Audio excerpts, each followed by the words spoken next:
So I've already talked a little bit about this, but word segmentation is really important for us to figure out where one word starts and the next one ends.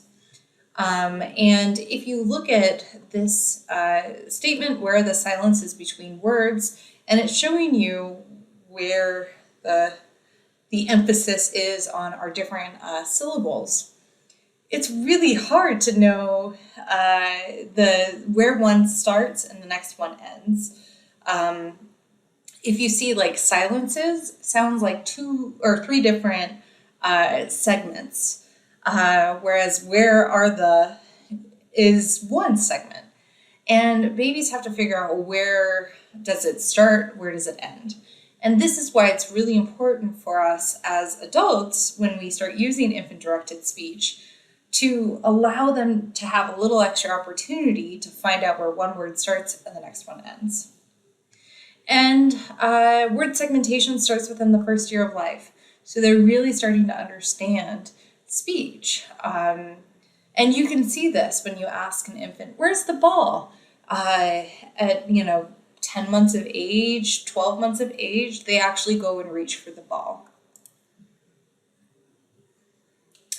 One other way that infants start learning where one word starts and the other one ends is this thing called distributional properties. There are certain sounds that are more likely to appear together, or things like at the beginning of a word rather than the end. So for example, the NK sound, like think, drink, sunk. When we say those words, the NK sound is way more likely than the KN sound. While we might have words like know and knowledge and knit, they don't actually sound like a KN sound. Instead, it's just an N sound. And another thing that we know, so we just know that it's more likely to hear the NK sound together than the KN sound. So that might help us to distinguish words. And the other thing is that the NK sound is more likely to be at the end of the word than at the beginning of the word. I honestly can't think of a single word that starts with NK. We'll have to look that up, right? But this helps us to now know, well, if I hear that NK sound, that must mean that it's the end of a word. And so I should listen in for the next word. So it's a really great way of us using kind of statistics in our learning of a language, that we start to hear those different sounds. And there's other things that happen also when we are trying to learn a language, is that we use a lot of different social interactions. So things like joint attention, which we've talked about before, that we share the focus on the same object. And this allows us to start labeling objects and making sure that we're both paying attention to the exact same thing, and we're able to actually start labeling those different words.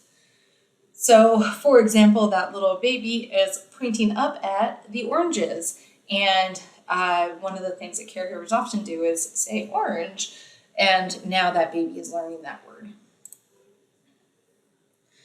But comprehending speech is really tough, and there's a couple of assumptions that infants really use to try to figure out different things.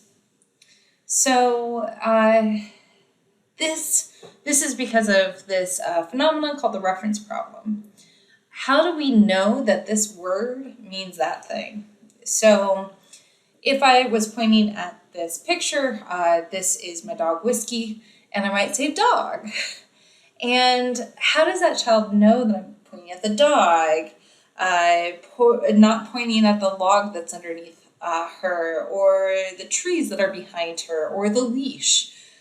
Or how do we even know that they start understanding that it means the whole entire object of the dog and not just her really long tongue, for example?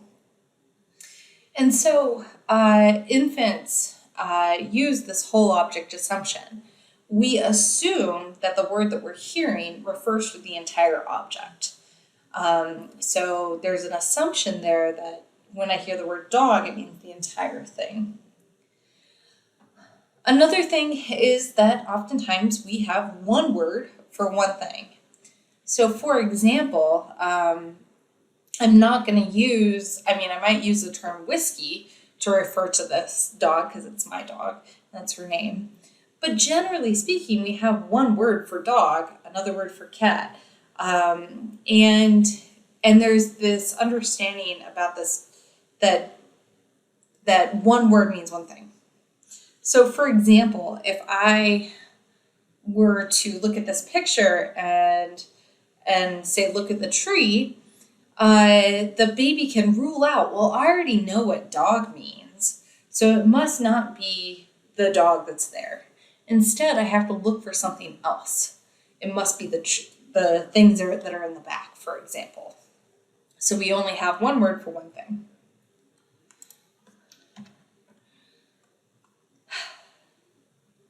So that's all we have for comprehending speech. Next, we'll talk about how do we actually produce speech.